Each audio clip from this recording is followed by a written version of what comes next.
Hello there. Neat place, isn't it? We're currently stopped at this here space station to refuel, restock, and revitalize. Biodomes are the perfect way to do most of those things. I'd like to see plants run a gas station. Still, it's nice to walk around in something that at least reminds me of home. But imagine if you didn't even have that anymore. Imagine that all plant life is destroyed, and that this biodome is the last bastion of life as it once was on your planet, Earth. Now, imagine a conspiracy to destroy that last bastion, conducted by your own species, to wipe out what is not replaceable. What do? How far are you willing to go to protect something that only you believe in? Perhaps these are merely the musings of a madman. But is there more credence to such notions than we might initially realize? As we dive into today's subject, this silent running, we may perhaps gain insight as to why a man would go to such lengths. But more importantly, we might also discover a hidden truth. Now, for those of you who remember my Dark Star video, which was the first explained video I made for this channel, I discovered the dark truth behind the story, involving an attempted murder in space. While on the subject, I'd like to make a correction that Pinback actually was not always an astronaut, but he was still a fuel maintenance technician. Ultimately, I find this detail inconsequential to the overall theory, given the overwhelming evidence, but I felt it necessary to correct myself. I'll not have it be known that Captain Crazy Wolf can't admit when he's wrong. But today, we're going to uncover another hidden story. But I'll save that for last. First, we need to get into this movie. So without further ado, let's hop back to the lunacy and put this movie in the player. So, what is Silent Running? Well, Silent Running is a science fiction film made in 1972, a Douglas Trumbull and Michael Gruskoff production starring Bruce Dern. At the time, environmentalism was all the rage. Movies were coming out left and right, talking about how we need to take better care of the world. But many of these movies had fallen into the same traps when it came to their execution. Silent Running took what I considered to be a more unique approach to its execution, and it's one of the major reasons I wanted to talk about it.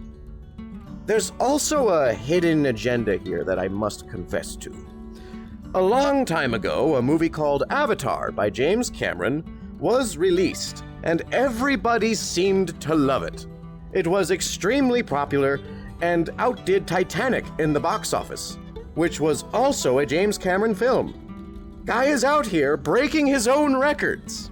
See, I was expecting something incredible the way it was being hyped up, but when I finally saw it, it left a bad taste in my mouth.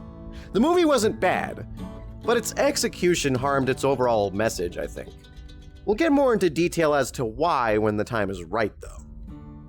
Other movies I had seen that tried to have these environmentalist themes also felt very preachy, or seemed as though they were talking down to their audiences, rather than engaging with them. Movies like this were widespread, though, and developed a bit of a genre stereotype for this reason. People were beginning to see things like Captain Planet as lame, when I can assure you it's not, and it's still some of the most entertaining Saturday morning cartoon vibes you will ever get. Like, take one listen to the theme song, and boom, it's now stuck in your head. Those who know are probably humming it right now. Yes, I heard you through the screen. Now stop humming so loudly. It's my video, not America's Got Talent. The captain loves his crew.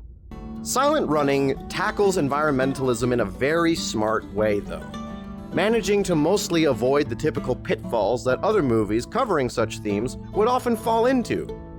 To the movie's benefit, it has aged extremely well, and is a refreshing watch in modern times, given that it came out in an era before Star Wars.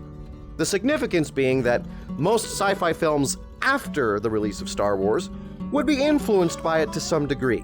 With all of this in mind, Silent Running feels like it has this sense of purity to it. And that's not meant to be a dig at Star Wars. At least back when it was good. You know. Before the rat, I have some words to exchange at a later date on the subject of Star Wars. You shall see. You shall all see.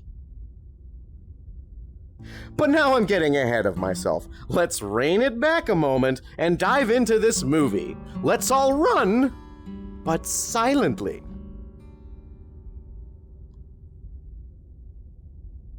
Fuck you, that was funny. The movie begins with these incredible close-ups of flowers, where we get the film's title. Very well shot as well. You can see the light refracting off of the rain droplets. Snail, also turtle, also frog. Then, of course, naked man. Naked.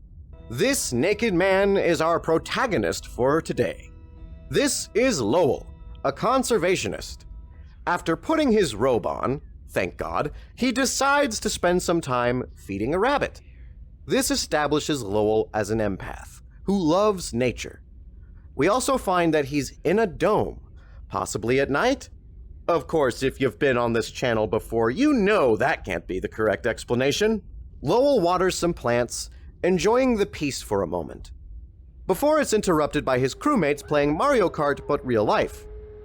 These were actually made by Douglas and his father, I think. They were known as Cyclops. They were one-off designs for the movie, and were so unstable that Douglas almost wrecked one of them. And one of the actors absolutely refused to get in one. Which actor? Easy. The one with the helmet. That's a random member of the crew. The film crew. I don't know his name, but respect was earned that day. One of the crew members parks up on the grass, and Lowell pushes them back. He apologizes at least, but then the other two swerve by right into the crops. Now you might think this is a bit of an overreaction on Lowell's part, the throwing of the rake, but we haven't established all of the context yet. I'll come back to this. The crew then exit the dome and drive around what appears to be a cargo area, being reckless and bumping into the cargo crates, then each other. These people are the worst. That jump was pretty cool though. They come to a stop, and White Shirt, Barker, complains about how Lowell threw the rake at him. But he did drive over his crops. Lowell doesn't seem to be very well respected by his peers. But Orange Shirt, known as Keenan, asks them to lay off, so at least he isn't a total dick. Then Barker throws a cantaloupe on the floor because he's an idiot and doesn't know what it even is. On their way through these corridors, they talk about how they've been out here for 6 months and that they have 6 months left to go. They then talk about Lowell behind his back, like scum typically do.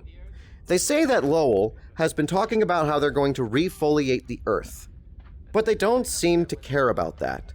They're too busy playing with their pool robot, which is also pretty neat.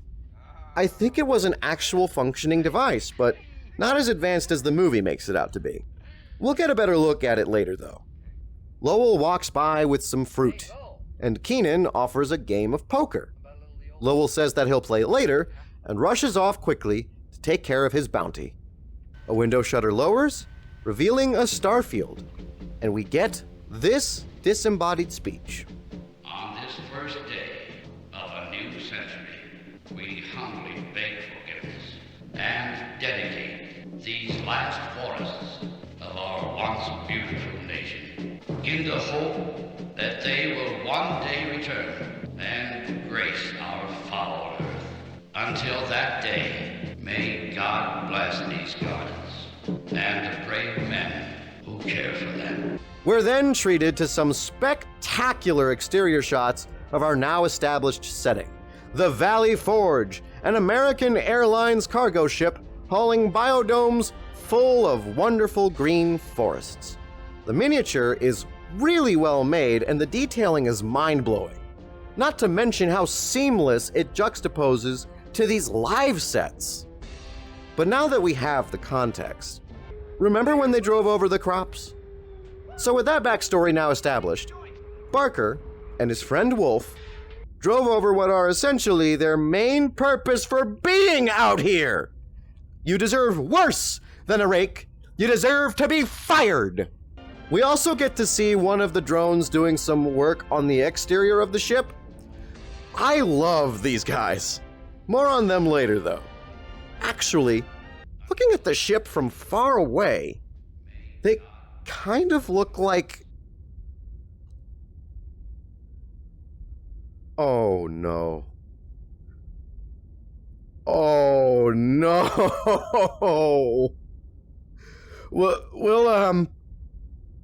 We'll come back to this.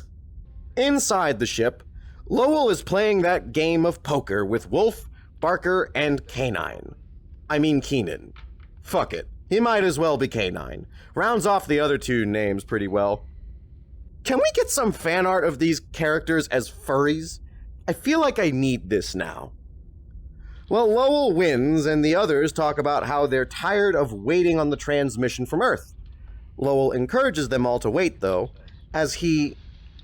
Well, I'll let him put it in his words. Well, let's just say that I feel my communications may finally bear some fruit. Cantaloupes, maybe.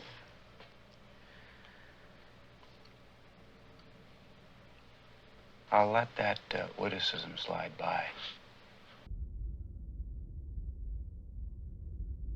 My, the foreshadow is particularly thick this time of year.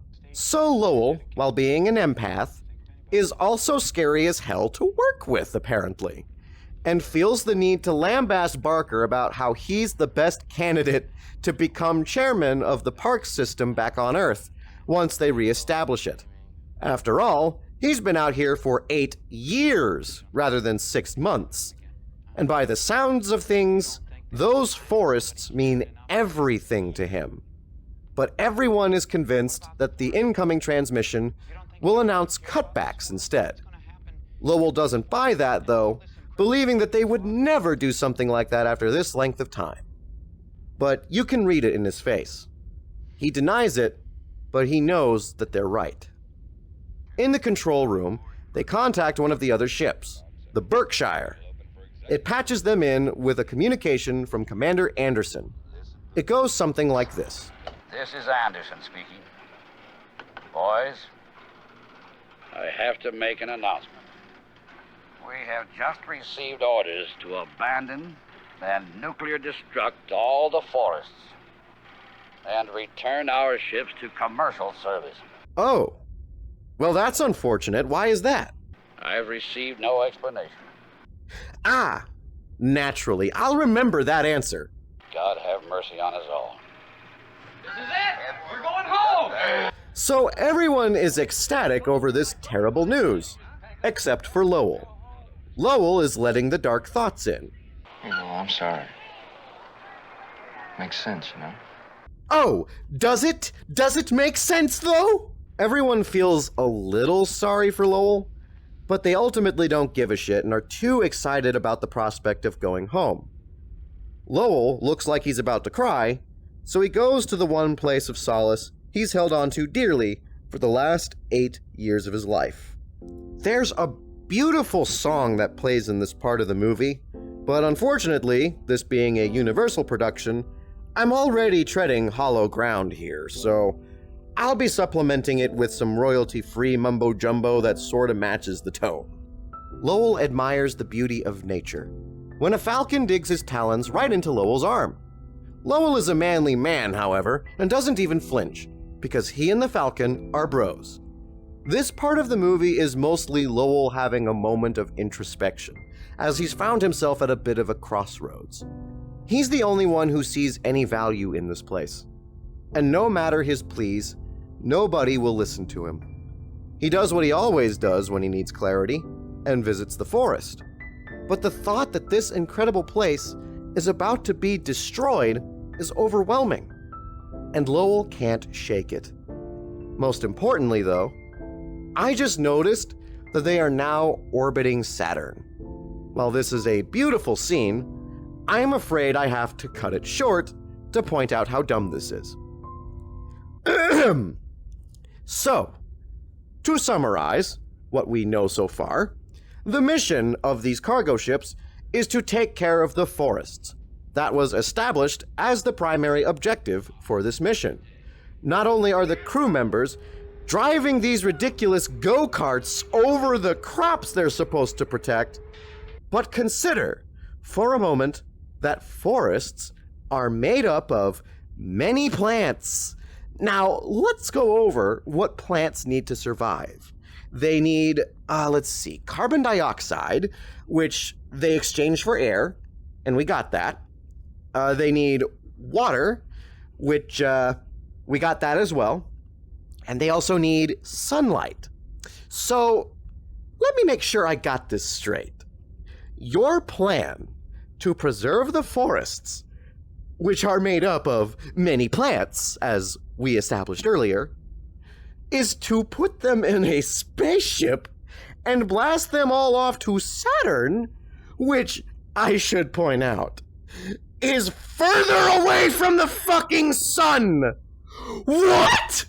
I can guarantee you that nobody who has reviewed this movie has noticed this or even talked about it. But I'm a space pirate, and I fucking noticed. You can't get this shit past me. Oh, but Captain, you might be thinking, isn't that an overreaction to a simple storytelling mistake? Wrong! It fits into my theory. Remember this detail. Moving on, Lowell is preparing for what he thinks is the last cantaloupe he'll ever eat. While Wolf, Barker, and Canine, I'm calling him Canine from now on, it's funnier that way, are talking about how excited they are to see a big explosion. Wolf complains that the cantaloupe stinks, but Lowell doesn't care and sits down to eat it anyways. Barker joins in, being a dick about it, and Lowell asks what any of them knows about real food. Hey, don't ask Lowell for a slice. I'd be delighted to give you a slice of that cantaloupe. Just sit down and shut up. Sit down. Sit down. Sit down. Sit down. Wolf mocks him for eating stuff out of the dirt, but Lowell tells him that the stuff that comes out of the dirt is real food. You don't see the difference? The difference is that I grew it. That's what the difference is. That I picked it and I fixed it. And it has a taste and it has some color. And it has a smell. And that it calls back a time when there were flowers all over the earth. And there were valleys. And there were plains of tall green grass that you could lie down in, that you could go to sleep in. And there were blue skies, and there was fresh air. And there were things growing all over the place, not just in some domed enclosures blasted some millions of miles out into space. On Earth, everywhere you go, the temperature is 75 degrees. Everything is the same. All the people are exactly the same. Now, what kind of life is that? What do you want, Lowell? I mean, there's hardly any more disease, there's no more poverty.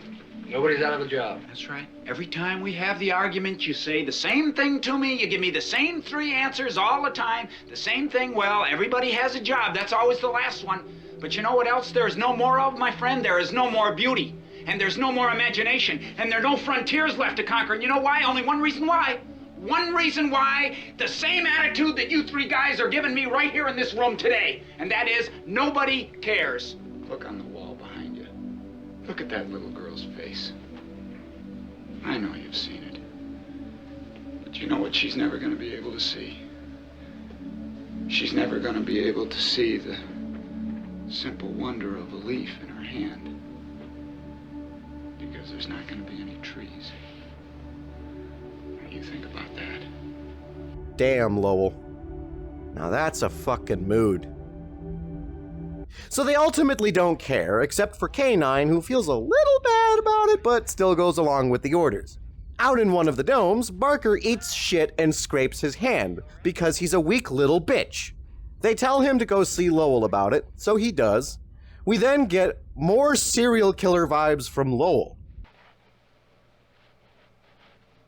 Will you help me? Oh, yeah.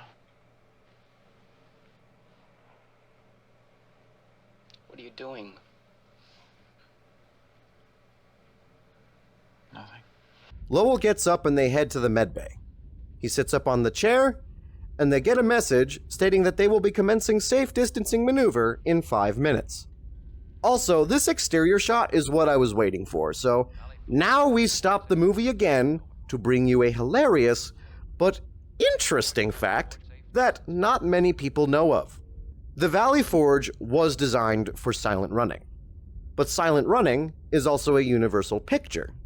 So with that in mind, what other sci-fi space franchises does Universal own? Well, they own a pretty popular one. You might have heard of it. Battlestar Galactica. Now, I've never seen the original 70s TV show before, but I do know of its history and its creator, Glenn A. Larson. Now, back when the show first aired, it blew audiences away for its Star Wars-like visuals, attributed by the use of ILM's technology, as well as concept designs from spaceship legend Ralph McQuarrie. Unfortunately, the use of this technology ruffled some legal feathers between Lucasfilm and Universal, and Glenn was basically told that he wasn't allowed to make any more spaceship shots. Now, this obviously left Glenn in quite the dilemma. How do you make a show about people who live in spaceships with no spaceships? His solution was actually quite simple. Cut to some time later, and the episode Battle for the Agricultural Ship was aired. Only Glenn didn't have an agricultural ship model to use. His workaround was stealing footage from silent running. So the exterior shots of the agricultural ships are just the Valley Forge miniature shots ripped straight from the movie. And that's it, right? A fascinating coincidence that I just happened to notice? Well, no, it gets crazier, because Battlestar was picked up years later and was reimagined for modern times. Except in all the good ways, because this show was kick-ass. Seriously, watch it if you haven't. Captain's orders. In the reboot, though, many of the ships from the old show were brought back and redesigned to fit the new aesthetic, which blended a mix of the retro sci-fi style with a more gritty look that felt more akin to being in a flying nuclear bunker. The crazy thing about this reboot, though, is that they redesigned the agricultural ship and put it in part 1 of the miniseries. The agricultural ship, which, if you recall, was the fucking Valley Forge. So this new agricultural ship is technically the Valley Forge 2.0. Also, spoilers for Battlestar, so skip to here if you want to avoid that. The agricultural ship, in the very first part of the entire reboot canon, gets destroyed by none other than a Cylon nuclear missile. All of this has happened before, and it will happen again, and again, and again, and again, and again, and again, and again. So anyways, Barker's hand is wrapped up and they head to the control room. Barker tells Lowell to set the gyros, but he's reluctant. He complies though, and they set the ship for safe distancing so they can detonate the domes. The Valley Forge moves out, and the crew is set to work, placing the nukes in these PVC pipes that are just sticking out of the ground in each dome. What an interesting detail. Surely it can't be part of a larger picture, yes? More on this later, I promise. The three amigos continue their preparations, and Barker asks where Lowell is, and Wolf says that he saw him in Dome 1 with some empty flower pots. They have a laugh, and Berkshire begins detonating its forests. They plant more bombs, and Wolf starts playing with the detonator, because future humans are stupid, and Barker tells him that they'll use the panel since it's safer. They set Dome 6 to detonate, and Lowell in Dome 1 watches it detonate. One by one, the forests are shot into space, and Lowell has to watch each of them disappear in a blinding flash. K9 and Barker set more bombs, more forests explode, then finally, Lowell snaps. K9 rides in on his space go-kart and is met with an angry Lowell standing at the entrance with a shovel. Inciting incident incoming. K9 tries reasoning, but Lowell has made up his mind. K9, realizing that reason is off the table, gets aggressive, and Lowell takes a swipe at him with the shovel. K9 blocks it with the nuke, which, holy fuck, you used the nuke as a shield? They fall down, Lowell gets hit in the leg with the shovel, they tumble, Lowell gets the upper hand, and the shovel, then he kills K9 right there on the spot. You can't blow up this forest. Lowell stumbles away, while Barker and Wolf set another nuke, still unaware of what's happened. Lowell makes it to the detonation panel, which is bad news for Barker and Wolf, because Lowell is sending them on a little adventure.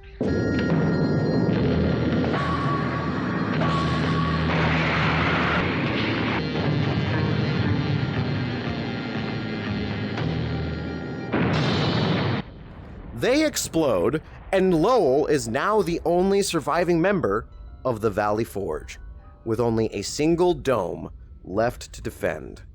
Though the crew is gone, he now needs to heal his leg and deal with the next problem: the rest of the fleet, which is finishing up their detonations. If they find out what's happened, they might try to board. Lowell needs to figure a way out of this, and precious seconds are ticking by. He starts by saying that they're having trouble with the coupling, and Berkshire immediately fires back with a potential solution. Lowell says that they'll look into it and radio back soon. Not the best start, but time has been bought. Lowell then hobbles over to the drone cameras and calls the drones into the cargo bay. Berkshire radios in, and Lowell tells Berkshire that they need to torch the pins on the coupling. Berkshire tells Lowell to do what he has to because everyone is getting anxious for home. Lowell needs a plan, so he sets the gyros on the engines and initiates a countdown. The fleet enters darkness, and Lowell's plan begins. The engines fire, pushing the ship away from the fleet, while the drones in the cargo bay start moving the cargo crates down this conveyor. Berkshire radios in, asking what the hell is going on, and the drones toss the crates into space. Berkshire continues radioing for someone to answer, and Lowell picks up the radio to declare an emergency. He reports a main bus blowout on several panels and a premature detonation on Dome number 2. Berkshire requests to speak with Barker, but Lowell tells him that he can't find Wolf, Barker, or K9, and believes that they were all in Dome 2 when it detonated. Anderson comes back on and tells Lowell that the Valley Forge is now approaching the rings, and they can't get to him. He starts advising Lowell on the damages and reports that his story of a main bus blowout is accurate, as they have tracked the cargo modules off the starboard side, suggesting an explosion. He then advises Lowell to investigate and repair as soon as possible. Lowell says that he'll look into it, then goes back to fixing his leg. Lowell is rolling nat 20s on all the speech checks here. Now before I go on, fun fact, the interior shots you see of the Valley Forge were shot on a retired aircraft carrier that was also named, get this, Valley Forge, named after the battle of the same name. It served from 1945 all the way up to 1970, and by the time filming for Silent Running began, the ship was waiting to be scrapped at the Long Beach Naval Shipyard. The crew named their fictional spaceship Valley Forge as a nod to the incredible filming location. Sadly, however, it was not preserved. The ship was sold to the Nikolai Joffrey Corporation, where it was used for scrap. Funny how in a movie about preserving things, they used the interior of a ship that wasn't preserved. Ironic. Still, the movie succeeds in preserving some memory of the original Valley Forge. And so this movie not only makes preservation its message, but also a goal that it succeeded in accomplishing. I give these filmmakers a standing ovation for that, except I'm too lazy to stand up right now. So Lowell is now focusing on mending his leg. Unfortunately, he's had a big day, and he's all tuckered out, so he takes a nap on the floor. Drone 1 waddles in, and Lowell calls out to him for help. Drone 1 then waddles to the rescue, and Lowell uses him to stand back up. Lowell then starts reprogramming the drones, and uploads a medical program to their systems. Lowell then orders the drones to meet him in the medbay.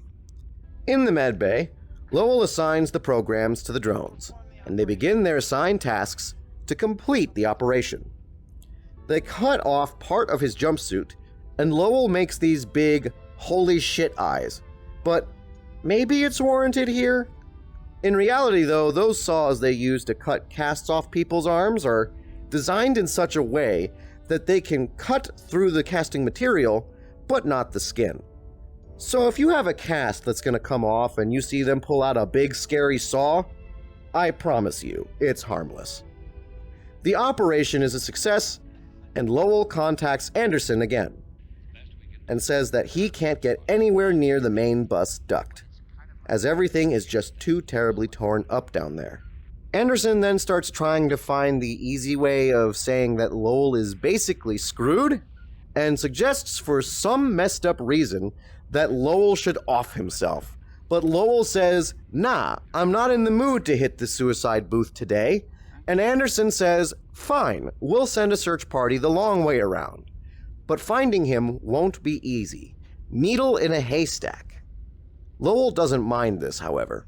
In fact, that's the best news he could ask for. The conversation ends, and Lowell has officially committed the first act of successful space piracy. He's one of us now. Lowell decides that he's had a big day and takes a nap. The ship then makes its way into the rings, and the ship goes for a wacky ride. Woo! Everything is shaking. Lowell wakes up because it's hard to sleep through such turbulence. He stumbles his way through the ship and makes his way to the control room. The drones make their way back, but Drone 3 has stopped for some reason. Lowell yells out for Drone number 3 to keep moving, but it's too late. Drone 3 is swept off and lost to space forever. Lowell tries to maneuver the ship through the rings, and after some effort, they arrive safely on the other side. Fortunately, no serious damage has occurred from this other than Drone number 3, and the ship is now free from the fleet. Of course, I have to stop the movie again to talk about how planetary rings work. See, this is what the inside of Saturn's rings actually looks like.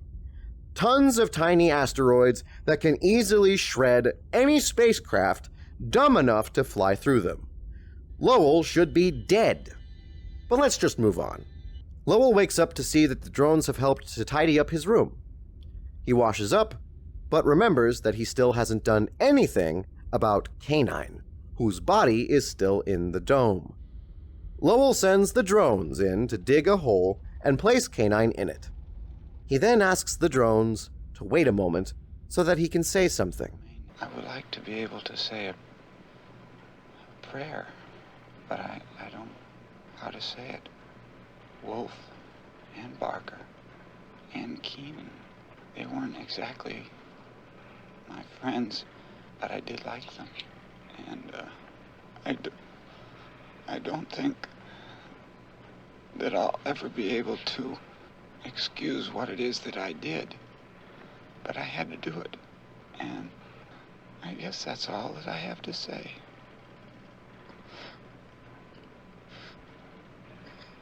You can cover him over now. And with that, K9 is now fertilizer for the plants. Lowell then brings the drones into the control room and announces that from now on, Drone 2 will be named Huey and Drone 1 will be named Dewey. Louie isn't here anymore, but the point is that they have been reprogrammed to respond directly to Lowell. They will be resuming their normal duties, but they will also be helping Lowell in the forest. Later, Lowell brings the drones to the dome, where he teaches them how to plant a tree. This scene drips with charm, and I love it. He shows them how to dig a hole, and then gives Huey the tree. He then instructs them to plant the tree. And they completely mess it up.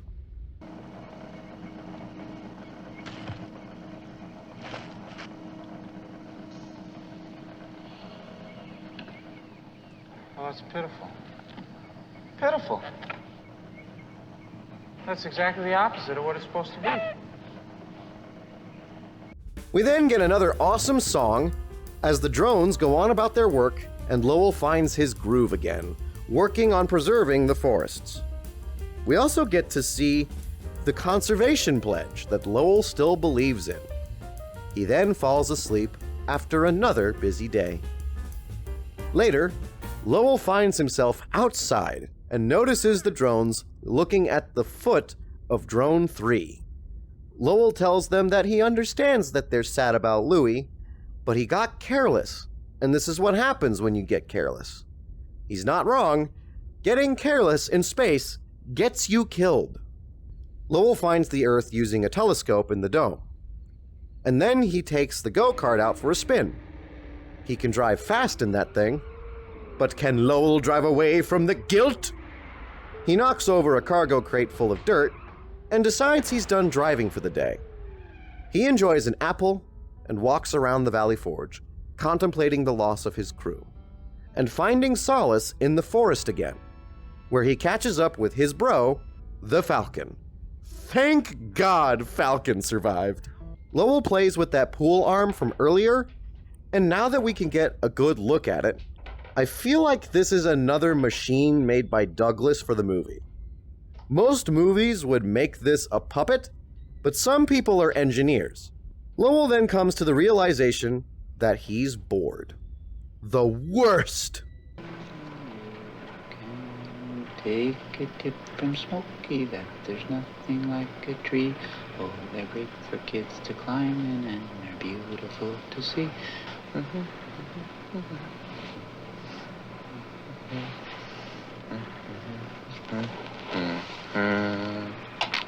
Lowell then starts programming some chips with card game rules. He then instructs the drones to meet him in the recreation room. At the recreation room, Lowell gives the drones a new program, and they sit down at the table to play a good old game of poker. Again, another scene dripping with charm. Now, the first game doesn't go so well, and Lowell wins by a landslide. But the second game comes around, and Huey wins with a full house. Lowell lets out a good laugh, one that he probably really needed. I love these drone characters. I don't know how they did it, but they made me fall in love with a pair of walking gamer rigs. Despite not having facial features or a sense of emotion, I find them to be very adorable. I think it's because they remind me of penguins. Phenomenal work from a great film. Lowell is in the lunchroom, fixing himself some synthetic food. But he decides that he wants real food instead, and makes his way to the forest. He arrives, however, and finds that the plants are dying. Lowell starts experimenting to try and find out what is causing the forest to die, but he can't figure it out. He sees some pictures of dead forests, though. That's encouraging. Lowell goes for a jog, but can't get the forest out of his mind. Later, Huey is taking samples in the dome, and Lowell says that he's on his way and instructs Huey to wait. But guess what Huey doesn't do?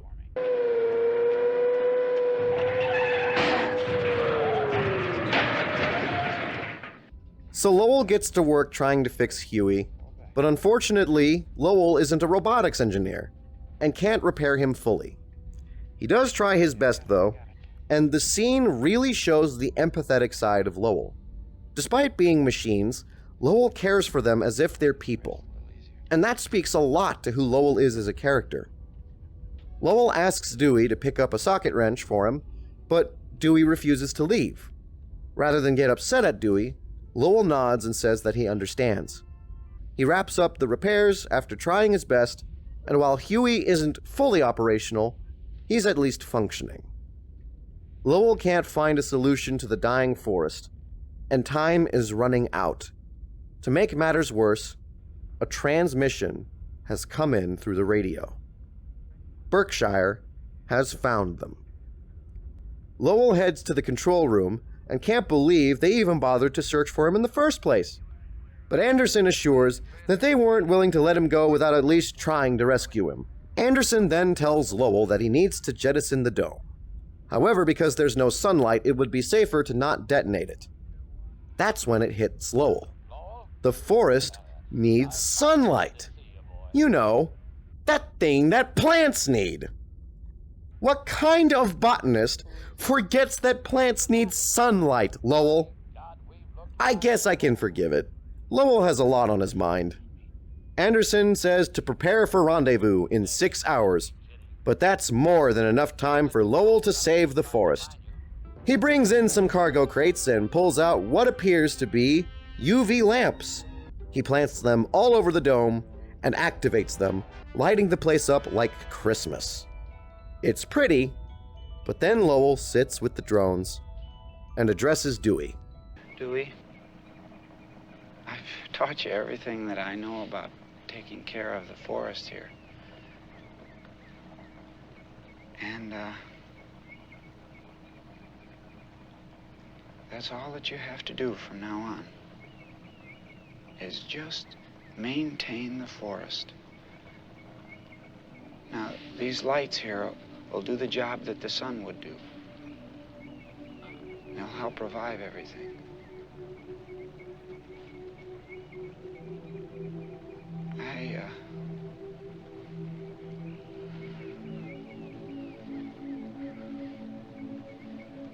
I just can't do it anymore. You see, things just haven't worked out for me.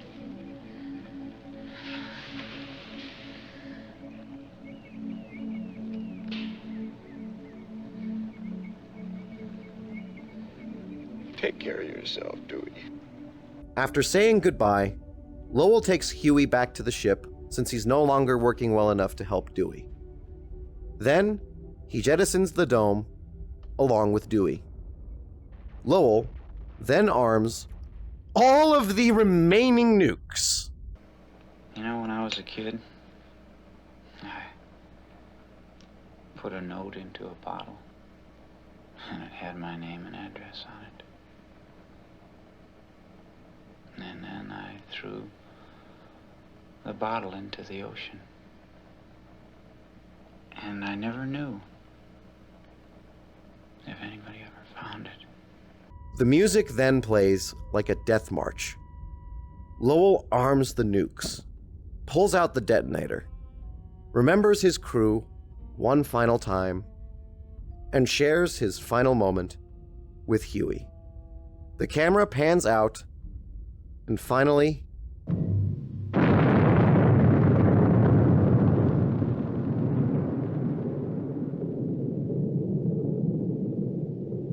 the music from before comes back as Dewey is left to tend to the forest as it drifts away, lost to space, and the credits roll.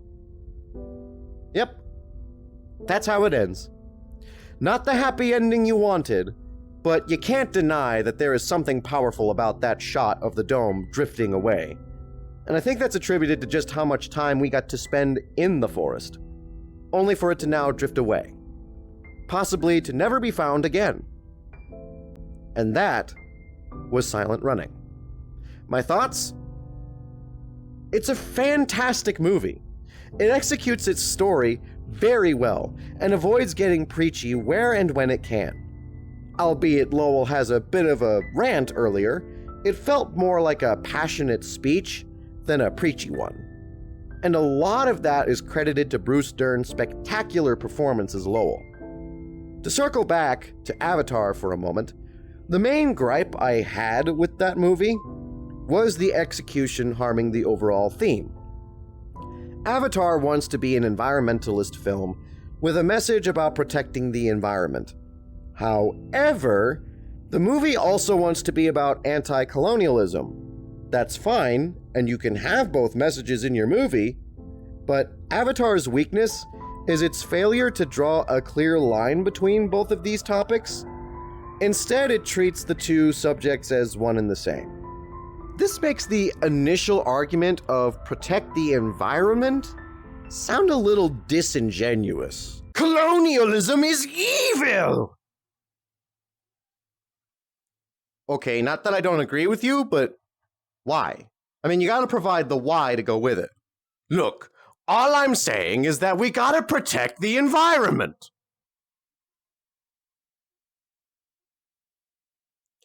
That's literally not what you said.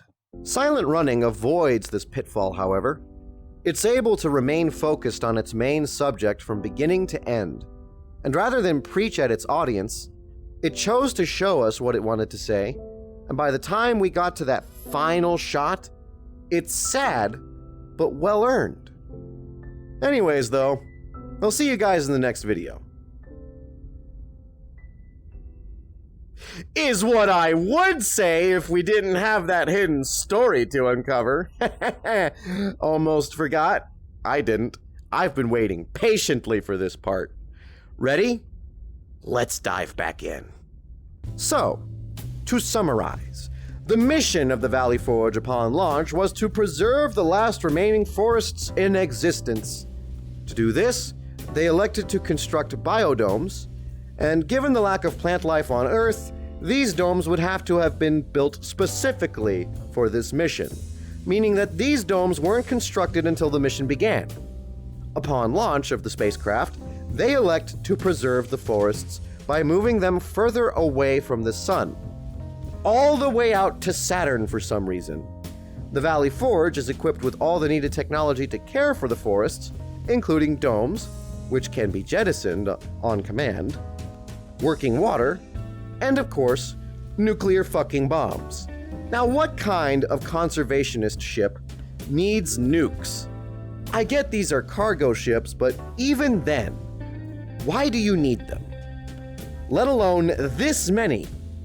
Well, it's simple, really. The humans, or at least the company, doesn't care about protecting the forests.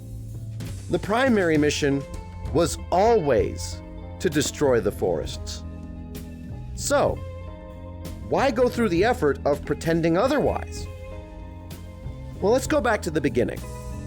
The very beginning. On Earth, everywhere is 75 degrees.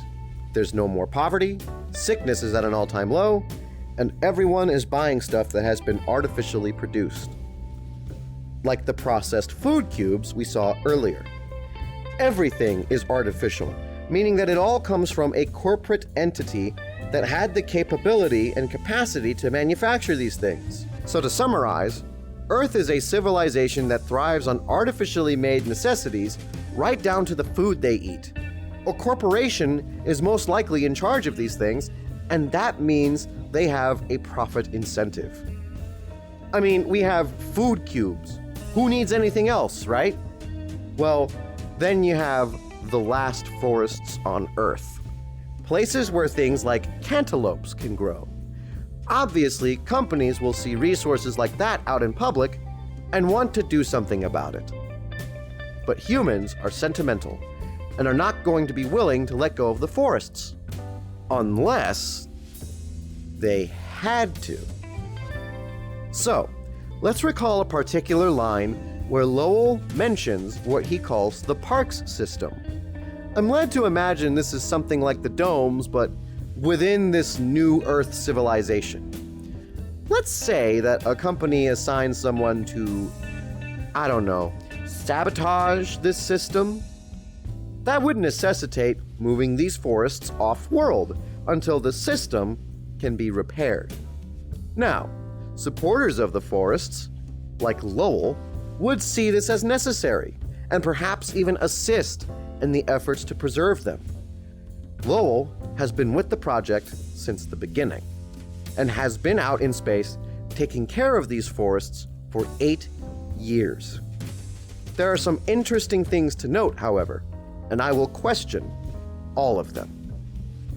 Why would the ships change course to Saturn, a place that is extremely far away from not only the forest's main lifeline, the sun, but from the Earth as well? On that note, why would a ship with the mission of wildlife preservation be equipped with several nuclear bombs? Or better yet, why are there pipes sticking out of the ground that appear to be specifically built to carry these bombs? Why would the domes need to be able to be jettisoned from the main craft? Judging by the design, you can't reverse this command. Furthermore, a detonation system is built conveniently into the same panel as the jettison system. All of this seems a bit odd or convenient, don't you think? So, here is how my theory goes. Several companies work together to get rid of their last great competitor, the forests of the Earth. To accomplish this, they sabotage the park system and move the forests into domed enclosures aboard several cargo ships. The domes are specially designed for preserving the forests, but they also have this convenient little pipe sticking out of the ground in every single dome. They're just the right size, too, to snugly hold the nukes. Also, they brought nukes. Now, the idea of this effort is to get rid of the forests without generating a PR nightmare. This means that the corporations will need to put on some sort of stage play to make it look like they're doing everything in their power to save these forests, but then deem the mission a failure and detonate them anyways. To accomplish this, they go all in on the performance, doing a launch ceremony and everything, equipping the ship with everything it needs to care for the forests. But then why go to Saturn? Saturn, in this specific situation, would actually be the prime choice. Consider that these corporations intend to use nukes. These aren't just any bombs. These are world enders. And the radioactive fallout from these bombs could potentially cause more damage to an already damaged climate. Saturn is chosen as the destination for its safe distance from the Earth, and to ensure that no activists would be able to stop them. Once the ships arrive at Saturn, all these corporations need to do is wait. Wait for the optimism to die down from fatigue, until everyone stops caring. This succeeds on everyone, and everyone starts detonating the forests with an already drawn-up distancing maneuver, just in case. Ever since the park system went down, these forests were doomed. These companies had a plan, and they executed that plan almost perfectly. They didn't count on Lowell, however. And Lowell, being the legend he is, commits space piracy to protect something that he truly cares about. Though the world turned their backs on him and the forests he loved, he fought hard to protect them. And in the end, we don't even know if it was worth it. Given Lowell's specific situation, though, this was probably the best outcome he could have gotten after all of that. And while it's sad, it's an ending that feels truly earned, with or without the context of my theory. And that is the end of the video. It doesn't seem like much on the surface, but Silent Running has easily found its place in my all-time favorites section, right there with Dark Star and Destination Moon. If you want a science fiction movie that feels like a real return to form, give Silent Running a watch. Next time we see each other, we'll be taking a look at Among Us, but inside a man. Yeah, that's the plot. This is the Captain, signing off.